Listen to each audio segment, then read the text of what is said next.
சும்மா சுத்தி பார்க்கலான்னு போன இடத்துல ஒரு 4 பேர் வந்து நம்மள சுட்டா எப்படி இருக்கும்?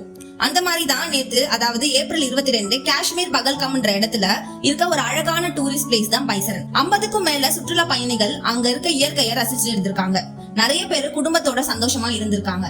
அப்போ அங்க இருக்க காட்டுக்குள்ள இருந்து இந்திய ராணுவ உடைய போட்டுட்டு ஒரு 4-5 தீவிரவாதிகள் துப்பாக்கியோட வந்திருக்காங்க. திடீர்னு அங்க இருந்த எல்லாரையும் ஷூட் பண்ண ஸ்டார்ட் பண்ணிருக்காங்க.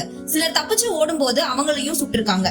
இதுல 26 பேர் ஸ்பாட்லயே இறந்து போயிருக்காங்க. 17 பேர் காயமடைஞ்சு ட்ரீட்மெண்ட்ல இருக்காங்க. அங்க இருந்து தப்பிச்சவங்க என்ன சொல்றாங்கன்னா, அந்த தீவிரவாதிகள் சுடுறதுக்கு முன்னாடி நீங்க முஸ்லீமா, கல்மாவை படிங்க அப்படின்னு சொல்லியிருக்காங்க. அப்படி முஸ்லீமா இருந்தா விட்டுட்டு இருக்காங்க, முஸ்லீம் இல்லன்னா ஷூட் பண்ணிருக்காங்க. இந்த தீவிரவாதிகள் யாருன்னு பார்க்க போனா பாகிஸ்தான்ல இருக்கிற ஒரு பயங்கரவாதி குழுல இருக்கிறவங்க தான் அப்படின்னு தெரிய வந்திருக்கு.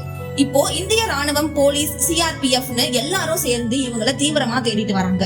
இந்த தாக்குதல்ல ஈடுபட்ட 4 பேரோட வரைபடத்தை வெளியிட்டிருக்காங்க. பிரதமர் மோடி கண்டனம் தெரிவித்து இன்னும் அதிகமான பாதுகாப்பும் நெட்வொர்க் கண்காணிப்பும் வலுப்படுத்த சொல்லியிருக்காரு.